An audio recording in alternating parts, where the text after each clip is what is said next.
Alright, magandang hapon na mga boss, mga ma, mga sir. Another vlog, another property tayo for sale. Ito po yung property for sale. As you see, nakabakod na. Actually, dalawang lote po ito. Yan sa drone, yan yung dalawang lote. Yung isa bakante pa at yung isa, ito na nga, natayuan ng bahay. 250 square meters, itong natayuan ng bahay, itong na-develop na. At itong katabi niya, ito po, ay another 250 square meters. Okay? Now, pwede nyo pong bilihin ng buo yan. Itong 250 at saka itong another 250 dito. Makaka-discount kayo ng 500,000. Pero kung ito lang po ang bibilihin ninyo, binibenta po ito ng 2M. Itong area na to. Ito naman po 6M. So, 'di ba? Lumalabas na 8M. Pero kung halimbawa po na bibilin po ng sabay, ibibigay ng may-ari ng 7.5M. Right? This one is 6M. This one is 2M. Pero pag binenta po, pag binili niyo po ng pareho yan, isa lang ang buyer, ay 7.5M ang benta po ng may-ari. Ang frontage po na itong nababakuran na to nasa 10 meters. Okay, and then papunta doon is 25 meters. So itong dalawa na to, kapag binili ninyo, ang magiging frontage nyo ay 20 meters by 25 meters. So that is 500 meters. Okay. So maganda ang pagkakagawa ng bahay. 3 years pa lang po ito since na itayo. Yan, sliding na rin yung kanilang gate, no? Maganda yung pagkakabakod. Modern ang bahay, no? Modern ang kanyang design. Naka-backfill na po yung bahay, ano, yung property ng about 1 point something meters mula dito sa kalsada. Now, itong kalsada po na to, palabas po yan ng main thoroughfare. Pag kumaliwa kayo dyan, palabas na po kayo ng National Highway. About 500 to 800 meters na sa National Highway na kayo. About 1 kilometer na sa Provincial Hospital na kayo. About 1.5 kilometers na sa Modern Hospital na kayo dito, yung bagong hospital, St. Pio. Another 2 or 3 kilometers, nandun na po kayo sa Iba Town Center. Dito po kasi, itong area na to, about 1 to 2 kilometers on that stretch, ay yung mga government offices kagaya ng DNR, Registry of Deeds, yung mga Department of Agriculture, yan, nandiyan dyan sa lugar na yan. Yung bulwagan o yung Justice Hall, nandyan. Tapos marami pa na kung kailangan nyo makipag-transact sa gobyerno. Kapitolyo, about 2 kilometers from here. Okay? Now, tignan po natin yung property. Ito. Actually, yung may-ari po ay enthusiast ng pagre-race. Ayan, yung mga ginagawa niyang motor. Parang gusto kong i-vlog to one day, kunan siya ng kanyang mga insights or tips sa pag-set up ng mga ganitong motor. Puro Raider. Now, ito po yung garahe. Ito yung carport. Okay? Eksakto, isang sasakyan. Kasya SUV. Magandang pagkakagawa ng ramp. Mataas itong property. Mas mataas dun sa kalsada. And then, naka-elevate din yung pinakabahay mismo. So, modern ang pagkakagawa ng bahay. Bago pa. Naka-expander lang labas. No? Bagong-bago pa yung yero. Nakita nyo naman doon sa sa drone shots. Ayan. Parang ang kulay niya ay yung nauuso ngayon na Scandinavian color, no? 'Di ba? Yan, a touch of earth colors. Kabakod about 5 feet ang bakod niya. Ito po yung gilid, naka-setback siya ng 1 meter mula dito sa bakod. So naka-grill yung bahay, no? Yan. Okay? Nice. Magandang bintana, no? Swing out yung mga windows. Maganda poste. Naka-tiles po dito sa labas. Tapos, naka-tile sila ng 60 by 60. Mataas ang kisame. Sabi ko nga, modern yung pagkakagawa ng bahay. Naka-concave na yung kisame. I don't know kung merong cove light, pero pwede nyo pong palagyan ng cove light yan. Maganda yung mga ilaw nila, no? Tapos, ito na yung pinaka-living room. Alright? So, yan. Maganda yung combination ng color, maaliwalas. Sa presyong babanggitin ko po, mga boss, mga ma'am, mga sir, furnish na po itong bahay. Lilipat na lang kayo, dadalhin nyo na lang yung mga damit ninyo, diba? Titirahan nyo na lang itong bahay. So, may TV na kayo, meron na kayong mesa, may furnitures na kayo. Alright?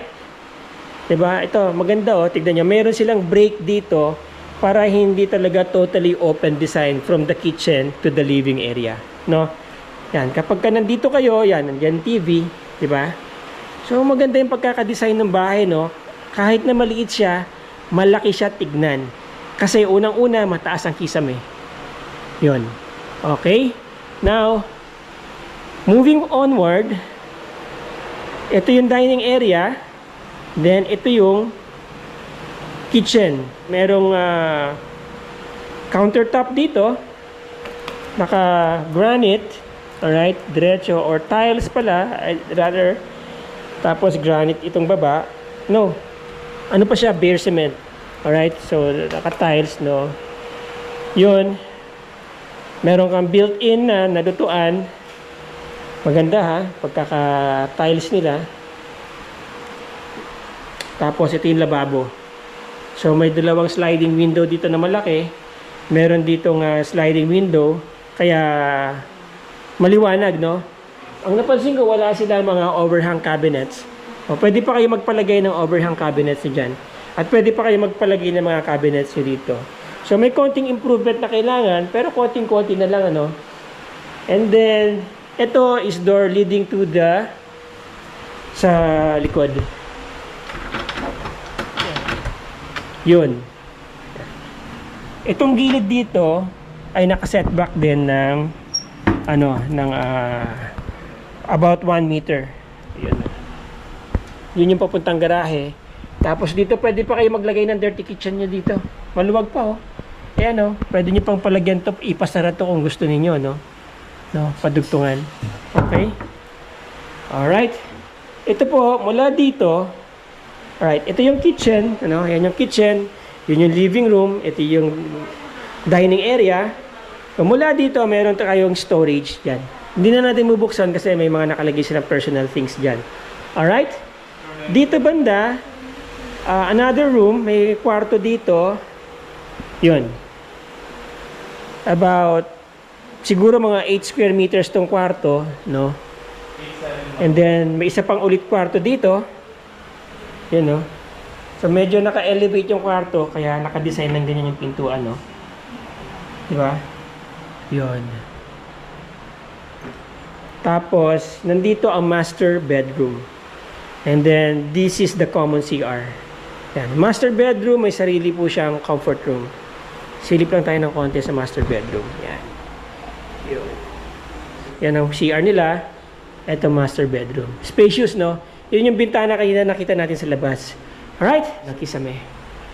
Okay. Nice. Okay? And then, ito po yung poging-pogi na yung may-ari. Pagka gusto nyo magpa-setup ng motor, he's the man. Kumusta naman ang mga race mo ngayon, sir? Okay naman, sir. Bali, last week nag-champion kami sa Caloocan. Talaga? Yeah. Wow.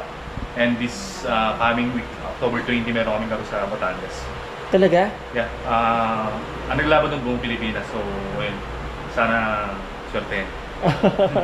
Ano yan? Organized yan, di ba? Yes, Legit and legal. legal, oh, yung race na yan. Saan kayo nag-race? Anong tracks ang ginagamit nyo? BRC. Talaga merong dedicated race track para Yes, sa mga ganyan. Sa BRC mismo. BRC. So, yung mga dito sa mga highway, hindi wala. na pwede yun. Wala na. Oh, Bawal kasi, yan. oo, okay. Yeah. So, yan. Si Sir... First name niya, Sir? Ulit? June po, June. Si Sir June Apan. Taga Kabanggan din siya before. Nakilala ko siya way back before. Talaga matagal na siyang nagsiset up ng mga motor. Okay, sir, thank you. Thank you, sir. Sana mabenta natin agad. Alright. So yun, mga boss, mga ma'am, mga sir. Ang size po ng property, recap po tayo, size ng property is 250 square meters. Sir Jun, gaano kalaki itong bahay sa tingin mo? Anong floor area nito? Sir Jun, anong floor area ng bahay? Floor area, I think 120? No, I think more than 120. 160? Around 140 siguro to 140? to 150. 150, okay. 140 to 150. Yeah, tama. So, kasi 250 to eh, no? Alright, so ang floor area po ng bahay is around 150 square meters. Bungalow type, modern design, Scandinavian ang kanyang theme, no? Very pleasing ang kulay ng bahay. Bago pa po yan, mga wala pang 3 years. At malapit po siya sa lahat ng facilities dito sa Iba, Zambales. Now, may bakanting lote dito, kasama din yan sa binibenta. You can either buy this one lang, itong area na to, or pwede nyo silang bilihin ng sabay, or pwede nyo rin bilihin yun lang. Again, kung yun lang ang bibili nyo, that is 2 million. Kung ito lang, 6 million. Pero kung bibili nyo po ng buo yan, 500 square meters, that will be 7.5 million. Alright, yung mga interesado po dyan na i-acquire itong property na to, syempre, yan lang po ang aking number. Yan ang aking Globe, Smart, and Viber. Yan ang aking Globe, and ang aking Viber at WhatsApp. Email address ko, yan po. Ang aking Facebook link nasa description kung gusto nyo ako i-message sa aking messenger. Text nyo ako, call nyo ako, email nyo ako, then I'll get back to you within 24 hours. Please do leave a message. Again, maraming salamat po sa inyo mga boss, mga ma'am, mga sir. And I hope na i-present ko sa inyo ng maayos tong property. Just call me for further inquiries. Till the next video, ciao!